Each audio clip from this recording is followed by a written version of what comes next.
Après s'être rendu une première fois à Canjuers, au Clos d'Espargon, pour commémorer les maquis du Haut-Var, la classe défense est retournée dans le plus grand camp d'Europe occidentale et, grâce à son partenariat avec le 1er régiment de chasseurs d'Afrique, a pu découvrir l'ensemble du camp bâti et des actions menées par ce camp militaire.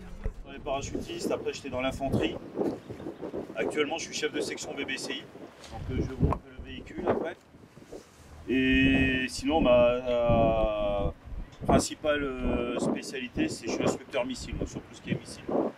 C'est vraiment mon boulot. Là, ce que je vais vous montrer nos simulateurs. Il y en a qui connaissent parce qu'elles sont déjà venues là, d'après ce que j'ai compris. Et en fait, ça représente vraiment le poste de pilotage du pilote. Et les écrans que vous voyez là permettent, là on le voit bien sur la photo, aux instructeurs, de vraiment vérifier si le pilote fait vraiment toutes les démarches pour lancer la machine, pour lancer son véhicule, s'il ne fait pas d'erreur de pilotage, s'il ne fait pas enfin, tout ce qui est erreur. Donc en fait, ce simulateur permet de contrôler les capacités du pilote. En fait, ce poste de pilotage permet au pilote de s'approprier vraiment son environnement qu'il connaîtra par la suite afin de mener à bien toutes les missions qu'il pourrait faire au sein de son régiment dans sa fonction de pilote. On se fait déjà une idée sur le pilote, parce qu'avant qu'il pilote réellement le véhicule, il passe d'abord ici, et déjà ils ont des notes sur ça, et déjà nous ça nous permet déjà de voir les pilotes qui vont être un peu légers, ou à ceux qui, il y en a, on voit, ils arrivent, ils sont déjà à l'aise et tout, on dit bon, eux, il n'y aura pas de souci. À l'intérieur, où on leur propose, sur un champ, sur le panorama qui se trouve derrière moi, on leur propose un certain nombre de cibles et on simule des départs de coups à partir des deux tourelles déposées. Ici, là, nous avons ce qu'on appelle, en fait, nous avons deux moniteurs. Un moniteur par tourelle. Nous sommes en contact par radio avec à l'intérieur notre équipage et nous pouvons voir tout ce qu'ils font. Nous pouvons aussi leur désigner des cibles en leur disant ok, tu prends telle cible ou telle cible. Le panorama, pourquoi? Parce que dans le panorama, nos cibles sont marquées et numérotées. D'accord? Sur le canon déposé, ils doivent apprendre à démonter, remonter le poids de culasse et tout ce qui va bien. D'accord? Donc il sert essentiellement à ça. Et éventuellement, quand nous faisons des stages chargeurs, j'ai des obus inertes dans ce qu'on appelle dans nos cages à poules. Et nous venons faire des exercices de chargement avec un obus de 100 sacs sur ce canon déposé.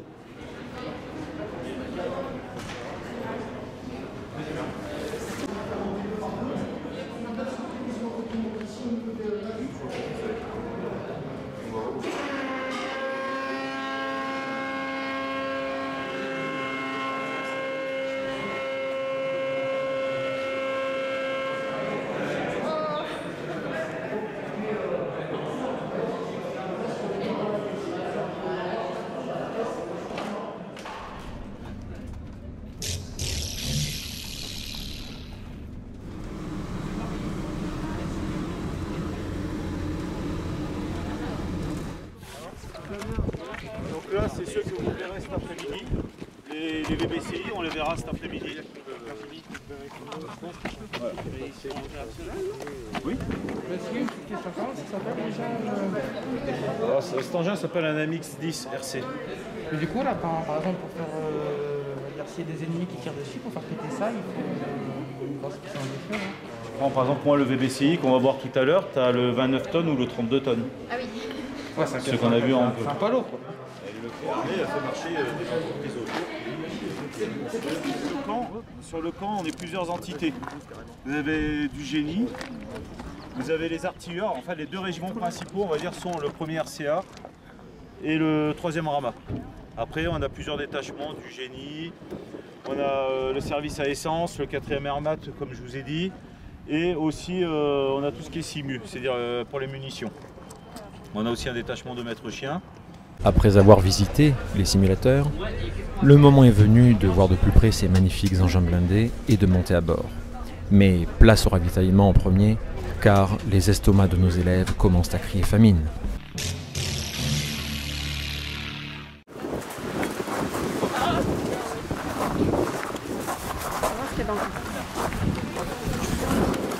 Bon alors les fameuses rations que vous vouliez voir depuis tout à l'heure.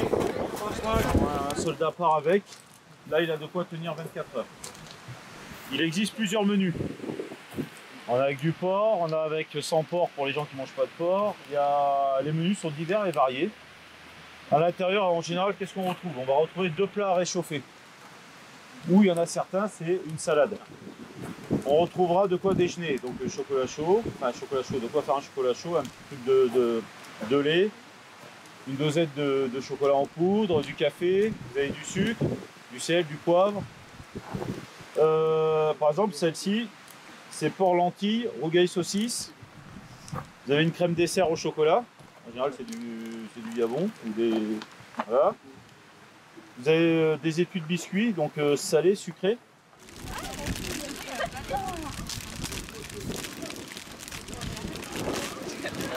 Je sens qu'il va y avoir du plastique qui va s'envoler.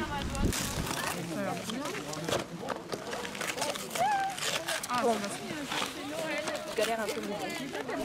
Bon,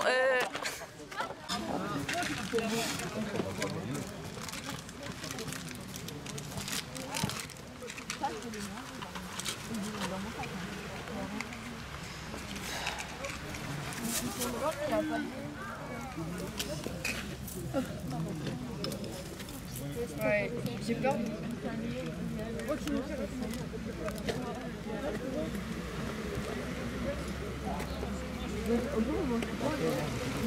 Et voilà, hop. Et voilà, c'est parti. Vous voyez les flammes ou pas? Ouais, c'est bien organisé, moi j'aime bien. Marie, on n'a pas de thé ouvert. C'est avec ça, ils l'ont déjà fait.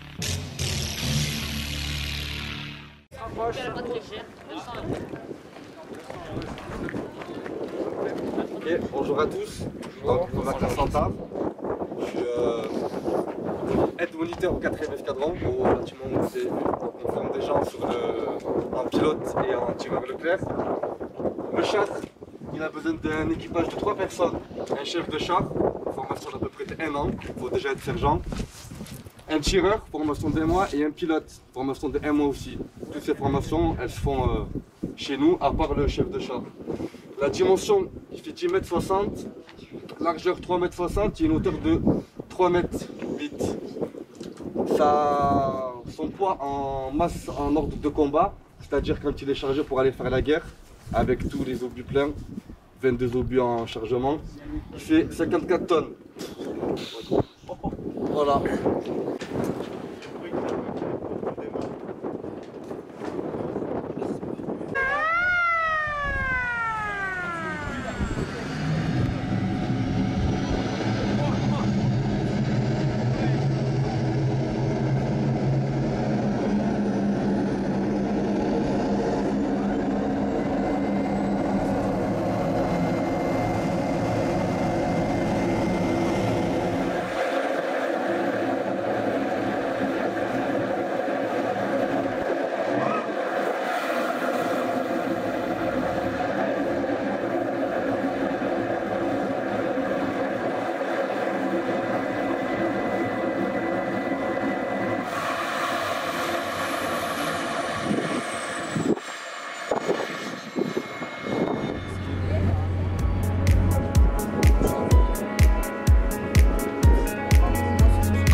L'une des principales missions du camp de Canjuers est de former les pilotes et les tireurs du char Leclerc, un monstre de plus de 1500 chevaux et capable de dépasser les 70 km/h en vitesse de pointe.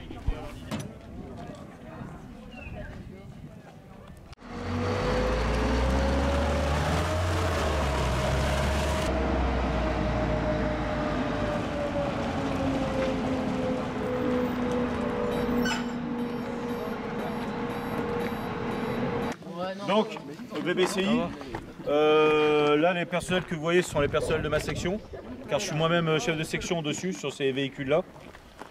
Il est déployé au Sahel actuellement, véhicule efficace. Dessus, sur le côté, on a une Mac 58 et en armement principal, un canon de 25.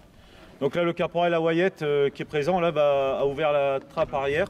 Donc je vous invite à me suivre, à regarder comment c'est fait à l'intérieur. Et pour ceux qui veulent, vous pourrez, en faisant vraiment attention, monter dessus et voir le poste de pilotage. Là, comme je vous disais, Canjuers, c'est le plus grand camp d'Europe occidentale, 35 000 hectares. D'accord, il est composé de 2 régiments principaux. Le premier régiment de chasseurs d'Afrique, qui lui est assuré de tout ce qui est formation et contrôle des unités avant projection.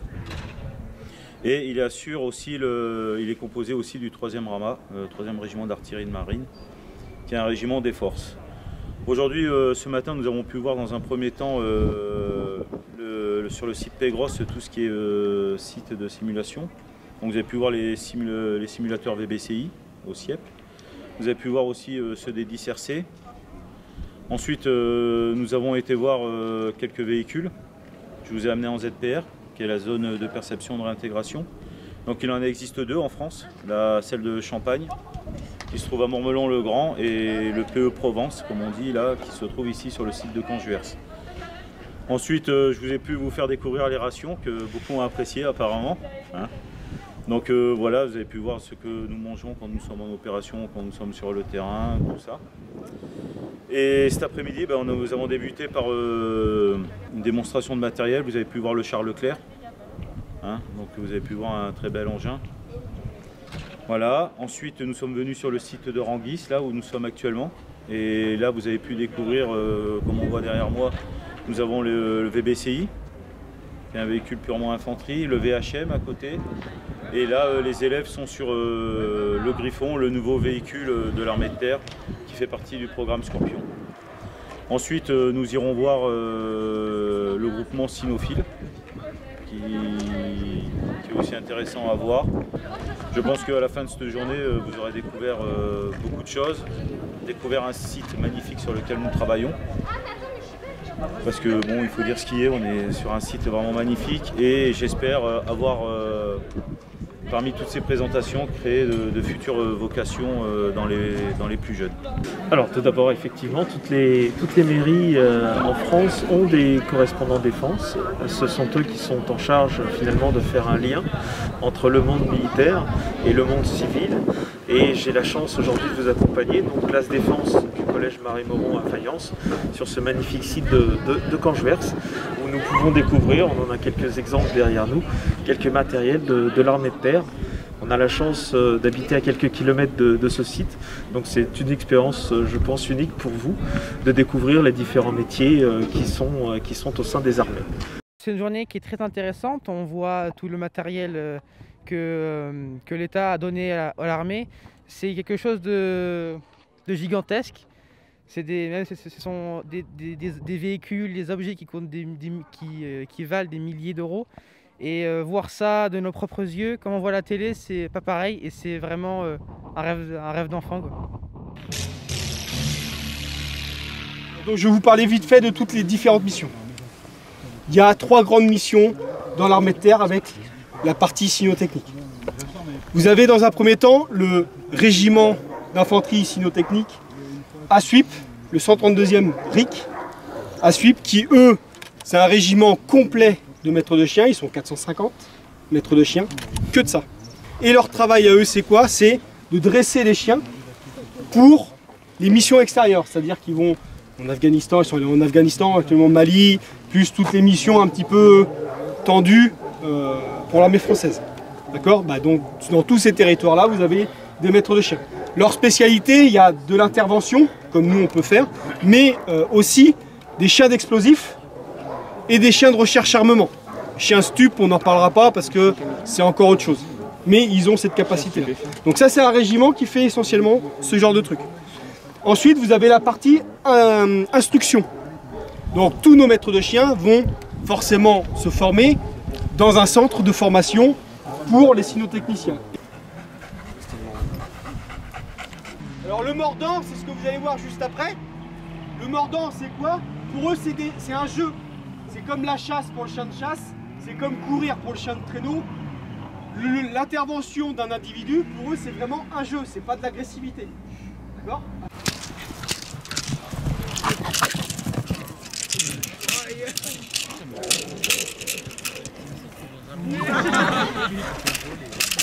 Arrête au pied! Au pied! Vous voyez, toute la discipline d'avant, ça nous sert un peu à avoir le contrôle et demander de revenir quand tu dois revenir. C'est le risque du métier, c'est comme un parachutiste qui tombe parce que sa voile elle tourbillonne et puis qu'elle se met en torche. C'est le risque du métier. Le chien, en fait, il n'y a pas d'agressivité. Ou alors la cuisse, ou alors ailleurs. D'accord ? Cette journée est conclue de la plus belle des manières, une année riche en rencontres et en découvertes avec Canjuers.